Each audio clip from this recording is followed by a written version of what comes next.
selain ini juga kita pasti ada antusias dan semangat. Walaupun saya tahu keinginan-keinginan kita semua itu kita secepatnya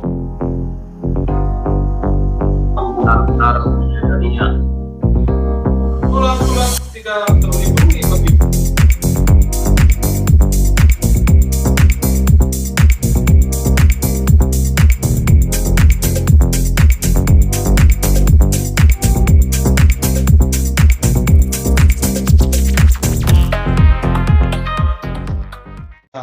hari kedatangan anak manusia belum tiba, tetapi kita diberikan kekuatan penghiburan. Sebab apa? Kita menyadari ketika hari kita akan berakhir, maka kedatangan anak manusia pun akan terjadi. Tapi ketika manusia itu tidak ada akhirnya, hidup terus tanpa kematian, maka memang firman Tuhan ini bisa saja kita anggap, wah ini tidak mungkin akan datang lagi hari Tuhan itu, ataupun masa kiamat dunia itu. Dan bagaimana kita bisa tahu bahwa orang yang sudah mati di dalam Tuhan Yesus itu benar-benar melihat kebenaran firman Tuhan terbukti? Ya, kita bisa lihat apa yang diilustrasikan, apa yang difirmankan Tuhan, diberitakan Tuhan pada kitab Matius ini juga tentang si orang kaya dan si orang miskin itu. Bahwasannya si orang miskin itu ketika meninggal sama dengan si orang kaya akan masuk ke neraka, dan memang dalam firman Tuhan dia akan masuk ke neraka, dan si orang miskin itu masuk ke surga. Kenapa saya katakan orang kaya orang miskin? Sebagai status. Sebab apa? Orang miskin itu percaya kepada Tuhan keselamatan. Itu Tuhan Yesus. Ya, Tuhan Yesus Kristus. Jadi dia telah dijamin oleh Yesus Kristus untuk masuk ke surgawi yang kekal itu. Tetapi si orang kaya, dia tidak percaya. Dia tidak mempercayai adanya surga, tidak mempercayai ada jalan menuju surga, yaitu Yesus Kristus itu. Sehingga ketika keduanya mati, satu di pangkuan Bapak Abraham, satu lagi ada di neraka ataupun di lautan api yang panas. Dan berbicaralah si orang kaya itu mengatakan ada masa mereka bisa berbicara, dan nanti juga ada masa bagi banyak anak-anak Tuhan untuk bisa melihat mana kejahatan yang sesungguhnya, mana artinya kejahatan yang akan dimusnahkan di api neraka, dan mana juga kebaikan yang menuju surga oleh dalam Yesus Kristus. Dia menyatakan kepada Yesus atau Bapak Abraham, ya, berbicara kepada mereka, tolonglah dicelupkan jarimu ke tolonglah datang kepada saudara saya yang di bumi itu dan memberitahukan supaya mereka tidak nanti sama seperti saya di neraka. Kira-kira begitu. Tetapi Abraham mengatakan, oh tidak, karena dunia orang mati, duniamu sudah berbeda dengan dunia orang-orang yang masih hidup di dunia. Nah, jadi tidak ada hubungannya dan tidak bisa diselamatkan, ya, oleh kesaksian orang yang sudah mati itu. Apakah dia mati berada di pangkuan Abraham atau berada di api neraka. Tetapi hanya kesempatan yang diberikan bagi manusia itu adalah ketika dia mendengarkan Injil dan percaya Tuhan Yesus. Dan itulah yang menjamin dia ketika akhir hidupnya mati di dunia ini, maka dia menuju ke neraka atau menuju ke pangkuan Abraham. Itu sebenarnya kejelasan daripada bahwa hari anak manusia itu akan benar-benar terjadi. Nah, itu kebenaran firman Tuhan yang membuktikan bahwa segala perkataan firman Tuhan ini selalu ada dan selalu akan diberitahukan kepada generasi demi generasi sampai kedatangan anak manusia. Mari kita renungkan bagaimana kisah kedatangannya, ya, kisah kedatangan anak manusia yang diumpamakan atau diperumpamakan sebuah pohon ara ataupun tentang pohon ara. Ya, Ada kata segera sesudah siksaan pada masa itu. Matahari akan menjadi gelap dan bulan tidak bercahaya, dan bintang-bintang akan berjatuhan dari langit, dan kuasa-kuasa langit akan goncang. Ini belum terjadi ini.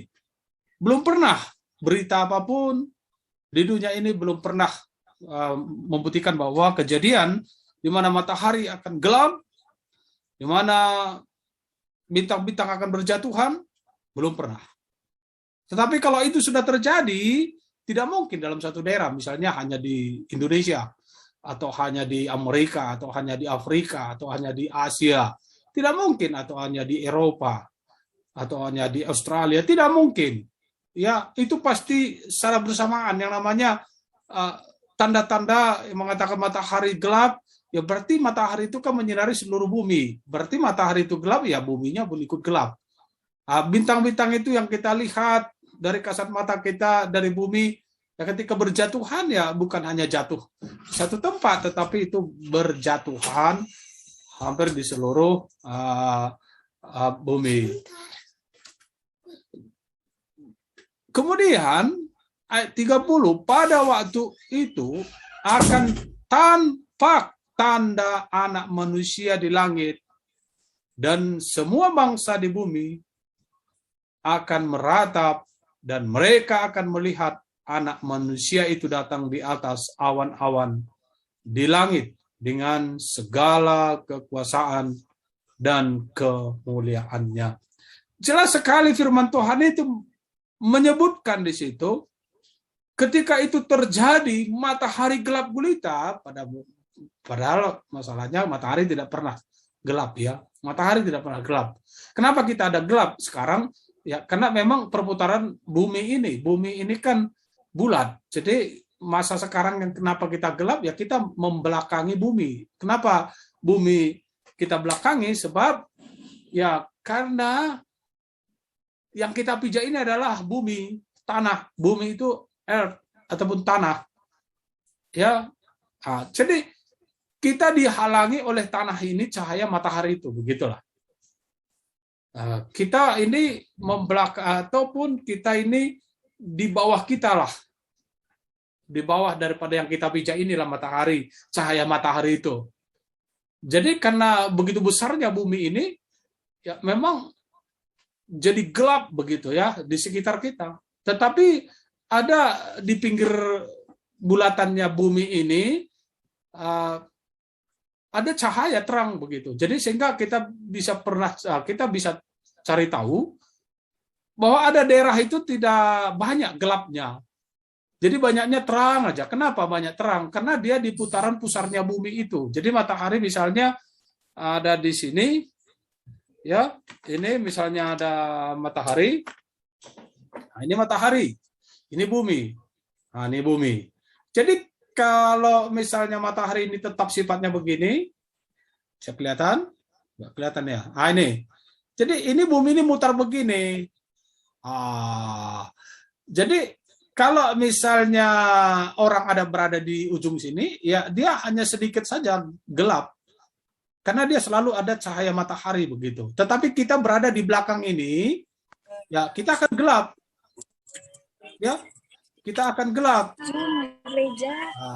Tetapi malam. Pak Sal. Kita akan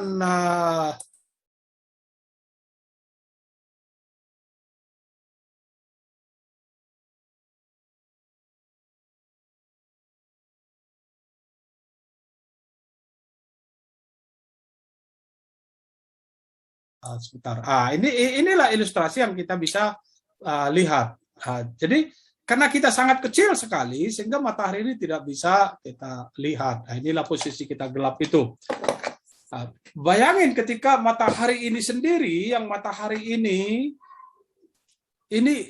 mati gitu, gelap.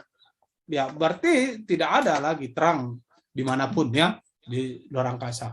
Dan itu tidak pernah kita dengar berita matahari itu jadi gelap. Kan begitu. Ya, ini firman Tuhan benar gitu ya. Tapi kalau itu sudah terjadi, ya maka anak manusia datang gitu. Dan kita bisa menyaksikan itu. Apakah kita menyaksikannya dengan sembari kita terangkat, atau kita menyaksikannya ketika kita sudah terangkat menurut Tesalonika ataupun kitab Wahyu, bahwa kita terangkat sebelum anak manusia itu memijak kakinya di bumi. Dan bintang-bintang tidak pernah jatuh. Yang jatuh itu adalah meteor. Ya, meteor bisa diidentikan sama dengan bintang ya. Tetapi tidak sering lah ya, walaupun kita tahu pernah terjadi juga ya menurut pengetahuan, ilmu pengetahuan. Ketika itu terjadi, maka dikatakan anak itulah tampak tanda anak manusia di langit. Dan apalagi ciri-cirinya ketika anak manusia itu tampak, ya dia di langit. Ini di langit ya, di langit. Ini tidak memijakkan bumi. Jadi ini firman Tuhan yang tertulis. Dalam bahasa aslinya Yunani juga begitu. Maka semua bangsa di bumi akan meratap. Dan mereka akan melihat anak manusia itu datang di atas awan-awan di langit. Dengan segala kekuasaan dan kemuliaannya. Di langit. 2 kali kata di langit di situ. Manusia di langit. Anak manusia di langit. Dan dia berada di langit. Menunjukkan kemuliaannya. Dalam Roma pasal 3:23 dikatakan semua manusia berdosa dan telah kehilangan kemuliaan Allah.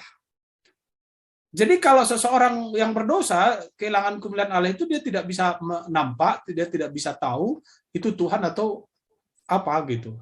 Dia hanya tahu itu manusia. Dia hanya tahu itu ciptaan Tuhan. Tapi dia tidak bisa tahu itu si pencipta. Tetapi ketika kita sudah orang percaya, kita sudah di dalam Tuhan Yesus, sehingga kemuliaan itu dikembalikan dan kita akan mengenal siapa Tuhan, yaitu Yesus Kristus. Dan ketika anak manusia itu datang, maka kita yang tahu adalah anak-anak Tuhan itu Tuhan sudah datang ke bumi. Itu Tuhan datang menjemput orang-orang percaya yang berada di langit. Ya, makanya dikatakan di situ semua bangsa meratap dan mereka akan melihat anak manusia. Anak manusia itu jadi meratap itu dalam arti mereka melihat bukti daripada kebenaran firman Tuhan. Ya, tetapi kalau orang percaya kan nggak meratap lagi, dia sudah diangkat gitu kan. Karena dia datang untuk mengangkat anak-anaknya. Tetapi orang yang melihat siapa yang datang di langit sana itu menjadi suatu keajaiban yang sangat mengerikan bagi mereka yang benar-benar belum diselamatkan itu, tidak mau percaya Tuhan Yesus ataupun dia tidak mau dengar Injil itu, tidak mau mengakui Yesus Tuhannya, hingga ketika kedatangan anak manusia berada di langit itu yang menjadi ratapan bagi dia, karena tidak ada kesempatan lagi untuk mengakui dan menerima Tuhan Yesus ketika Tuhan Yesus datang di awan-awan. Ketika kegelapan itu terjadi, udah matahari tidak ada, maka Yesus datang di awan-awan itu menjadi terang. Dialah yang menerangi bumi di sekitar anak-anak Tuhan itu. Karena dia adalah terang. Ya, bagaimana bisa anak-anak manusia melihat, bagaimana bisa anak-anak Tuhan melihat anak manusia itu turun atau Yesus Kristus itu turun dan berada di langit? Kalau bukan karena kemuliaannya.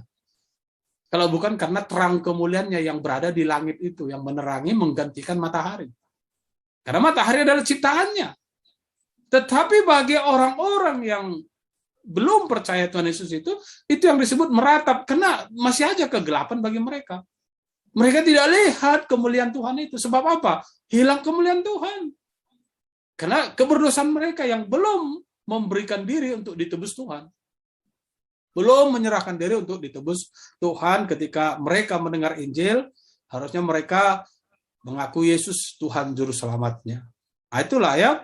Kemudian kita lihat, dan ia akan menyuruh keluar malaikat-malaikatnya dengan meniup sangkakala yang dahsyat bunyinya.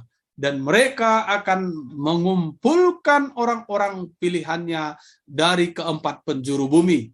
Dari ujung langit yang satu ke ujung langit yang lain. Nah, ini kata yang lain. Ya, jadi coba kita lihat ujung langit yang satu ke ujung langit yang lain. Yang lain itu tidak disebutkan ke ujung langit yang kedua.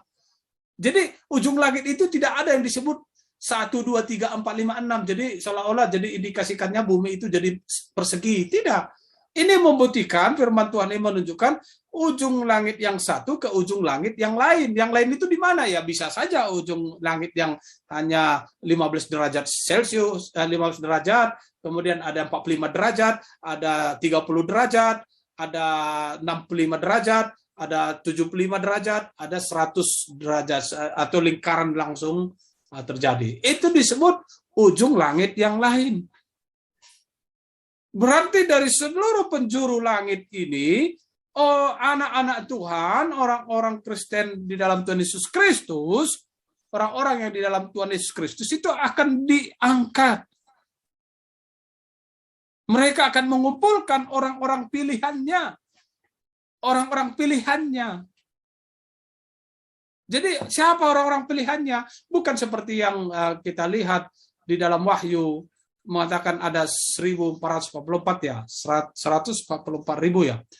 Itu adalah sudah masa kepicikan terjadi dan itu adalah kaum Israel. Tetapi yang disebutkan di sini orang-orang pilihannya itu adalah mereka yang sudah percaya menerima Tuhan Yesus Kristus menjadi Tuhan juru selamatnya. Itu yang dikumpulkan dari seluruh penjuru. Ketika anak manusia ada di langit dan para malaikat-malaikatnya itu meniupkan sangkakala sembari mengumpulkan semua orang-orang yang sudah di dalam Tuhan Yesus Kristus untuk diangkat ke surga. Indah bukan? Sangat indah. Dan itu yang kita harapkan. Apakah besok datang? Puji Tuhan, saya sudah siap. Di sangkakala itu. Ya. Kemudian ayat 32, tariklah pelajaran dari perumpamaan tentang pohon ara. Ya, mari kita lihat bagaimana kita lebih mengerti sehingga firman Tuhan ini memberikan perumpamaan ini untuk kita lebih memahami.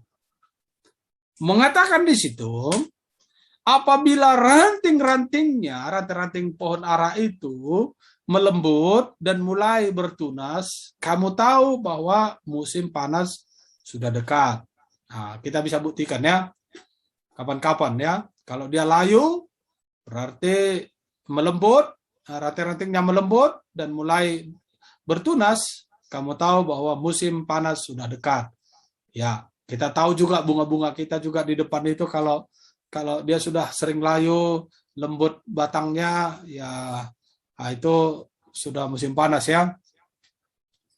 Demikian juga jika kamu melihat semuanya ini, ketahuilah bahwa waktunya sudah dekat, sudah di ambang pintu. Yang mana yang kita lihat, yaitu kalau matahari itu tidak bercahaya lagi. Sekarang kita gelap, oh ya gelap ini. Tiba-tiba ada berita dari Amerika mengatakan, oh matahari tidak ada muncul, gelap. Sudah, itu sudah, kita siap-siaplah itu. Siap-siaplah kita untuk menanti anak manusia menjemput kita. Tetapi kita kan tidak ada dengar berita ya. Atau tiba-tiba besok ada matahari pagi-pagi dan di jam 10 gelap langsung. Mataharinya mati dan memang gelap gulita. Kita orang percaya berbahagialah karena anak manusia sudah ada di langit. Kita hanya tunggu pancaran cahayanya, cahaya kemuliaan yang menerangi kita dan kita tahu bahwa kita dijemput untuk bertemu Dia. Tetapi selagi matahari muncul di pagi hari besok, ya kita berbahagia juga. Sebab apa? Kita masih menjalani hari-hari kita untuk bekerja, untuk berdoa, melakukan pekerjaan-pekerjaan kita yang baik, menjadi berkat, menjadi saksi, dan memberitakan firman ini kepada banyak orang. Ya. Supaya apa? Supaya jangan terjadi di ayat 34. Aku berkata kepadamu, sesungguhnya angkatan ini tidak akan berlalu sebelum semuanya ini terjadi. Angkatan yang mana? Jangan-jangan angkatan kita. Angkatan kita adalah angkatan yang jujur, angkatan yang percaya kepada Tuhan Yesus. Pada masa COVID ini kita setia, kita selalu bertahan, bersabar. Yang penting kita tahu bahwa ketika ada rasa-rasanya batuk, kita minum air hangat, kita makan obat batuk. Ketika kita ada demam panas, kita makan paracetamol, kita semangat, kita makan kuat. Walaupun kadang-kala perut menolak, misalnya ada masalah ketika kita masa demam dan pusing, kita tetap terus paksakan makanan sampai dia akan muntah, menjadi di detok perut kita itu, sehingga itu akan membongkar semua virus-virus dalam tubuh kita itu. Dan kita selalu semangat supaya kita juga mampu makan, minum, olahraga, bergerak. Kenapa? Karena matahari masih ada. Karena matahari masih ada. Ya jangan mau sakit sebelum waktunya, artinya sebenarnya kita boleh tidak sakit, tapi kita sakit-sakitkan diri kita dengan cara bermalas-malasan, dengan cara kita itu manja-manja, dengan cara kita itu ya lama-lama bermain game, lama-lama bermain HP, Facebook, film, dan lama-lama bermain WA-WA-an. Padahal ada yang perlu disapu, ada yang perlu dicuci piringnya, ada yang perlu dicuci pakaiannya, ada yang perlu jalan-jalan, ada yang perlu diskusi, ada yang perlu lari-lari, ada yang perlu cerita satu dengan yang lain itu. Sehingga badan ini bergerak, badan ini kita munculkan potensi-potensi yang bergairah selagi matahari bersinar. Kalau mataharinya turun ke arah Eropa atau ke arah Amerika, ya kita tidurlah ya. Jangan begadang. Kalau begadang nanti di matahari muncul matahari ya kita jadi tidur. Akhirnya proses normal dari kegiatan kita itu bisa memberikan kesakitan bagi tubuh kita. Jadi selagi matahari bersinar di dunia, aktivitaslah dengan normal dan semangat. Sebab apa? Anak manusia belum datang. Kapan datang? Saya juga nggak tahu, karena dikatakan juga di situ. Tetapi tentang hari dan saat itu tidak seorang pun yang tahu. Malaikat-malaikat di surga tidak, dan anak pun tidak. Hanya Bapa di surga yang tahu. Bapa sendiri yang tahu kapan dia akan datang, kapan anak manusia itu datang ke bumi untuk menjemput orang-orang yang sudah di dalam Tuhan. Jadi Bapak Ibu Saudara, inilah menjadi sukacita kita bahwa matahari yang ada pada kita di dalam Tuhan adalah anugerah kita untuk selalu bergerak dan berkarya di dunia ini. Tidak melihat saya usianya 20-an tahun. Tidak melihat saya usianya 50-an tahun. Tidak melihat saya usianya 70-an tahun. Dan tidak melihat saya usianya 100 tahun. Selagi kita memanfaatkan anugerah Tuhan yang diberikan terang ini, yaitu matahari, berarti Tuhan memberikan kita kesempatan untuk setia berbuat baik di dalam Tuhan. Tetapi ketika matahari sudah tidak ada, maka kita pun berbahagia. Kenapa berbahagia? Karena kita sudah di dalam Tuhan Yesus Kristus yang menanti anak manusia menjadi terang dengan kekuasaannya dan kemuliaannya di langit. Dan tunggu malaikat yang akan menjemput kita bersama-sama berangkat ke surga, ke atas yang kekal itu. Amin. Demikian Bapak Ibu Saudara, Tuhan Yesus memberkati. Mari kita berdoa. Bapa di sorga, kami bersyukur Tuhan sungguh baik yang memberikan firman-Mu yang hidup, yang nyata, bahwa segala sesuatu di dunia ini adalah di dalam kuasa-Mu. Dengan firman-Mu, kami bersukacita bahwa kelak Engkau akan datang, anak manusia yang berada di langit, di mana masa kegelapan, itu matahari yang gelap tiba-tiba, dan bintang berjatuhan, namun Engkau datang untuk menjemput anak-anak-Mu di dalam Tuhan Yesus. Namun ketika Engkau belum datang hingga saat ini, tetapi Engkau kurniakan matahari untuk menerangi hidup kami selama di dunia, untuk kami pergunakan melakukan kegiatan pekerjaan yang baik dan benar, dan menjadi saksi dan menjadi berkat bagi sesama kami anak-anak Tuhan. Demikian juga Tuhan pakai kami menjadi terang bagi orang-orang yang hilang, orang-orang yang sesat di dunia ini. Terpuji namamu, di dalam nama Tuhan Yesus Kristus, kami berdoa dan mengucap syukur. Amin. Baik, sebelum kita menaikkan doa kita secara bergilir, kita akan naikkan lagu Indah Saat Berdoa ya.